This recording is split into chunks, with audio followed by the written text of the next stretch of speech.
कि हमने नीरज चोपड़ा को भेजा। मैं ये जानना चाहता हूं कि जब तक नीरज चोपड़ा ने स्वर्ण पदक नहीं जीता था भाला फेंकने में, जावलिन में, तब तक उसके लिए सरकार ने क्या किया था कि ओलंपिक्स में, एशियन गेम्स में, वर्ल्ड चैंपियनशिप्स में भेजने से पहले आप उनके लिए क्या करते हैं?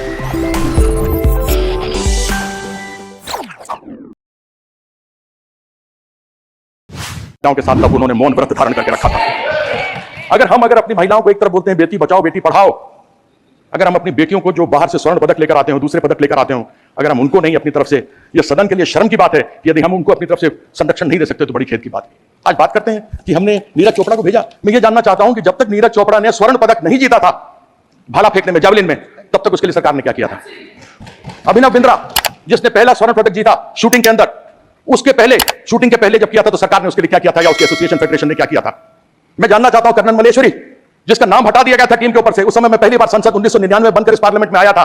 2002 या 2004 की दो की बात है जब उनको निकाल दिया गया था। जब वो वापस आई और उन्होंने उस समय कांस्य पदक जीता था तो बड़ी प्रसन्नता हुई थी, किसी ने नाम नहीं सुना था, उनको खूब अलग अलग उनको उपहार मिले थे।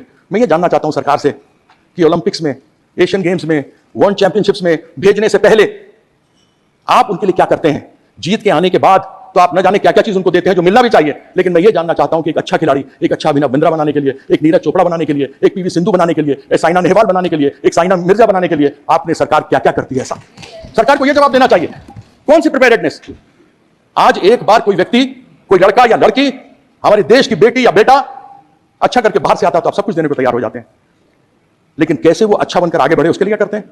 साई में स्पोर्ट्स अथॉरिटी ऑफ इंडिया, भारतीय खेल प्राधिकरण, कहां है कोचेस, कहां है प्रशिक्षक? आज खेलो इंडिया आपने शुरू किया, बड़ी प्रसन्नता की बात है, जो भी आए वो खेल सकता है, लेकिन क्या जो भी आए खेल सकता है उसमें से प्रतिभा एकलव्य की तलाश कौन करेगा? उसके लिए कोई व्यवस्था है क्या?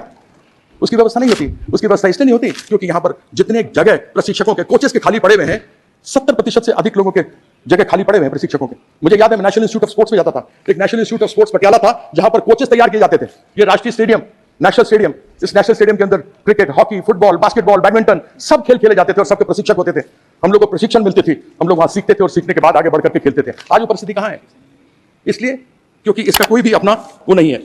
मैं अधिक बातों को न रखते हुए अपनी बात को यहां पर समाप्त करता हूं। मैं अभी एक रिजिजू जी ने कहा कि खेल संघ वाले हैं सभापति महोदय कि वो आपस में चुनाव लड़ते हैं तो उनकी आपस में लड़ाई तो होगी, तो आप यहाँ क्या खाक मारने के लिए बैठे हैं? स्पोर्ट्स मिनिस्ट्री किस लिए बैठी हुई है कि यदि आप उन लड़ाइयों को सुधार करके उन जो प्रतिभावान लोग हैं उनको आगे नहीं भेज सकते तो फिर आपका फायदा क्या है?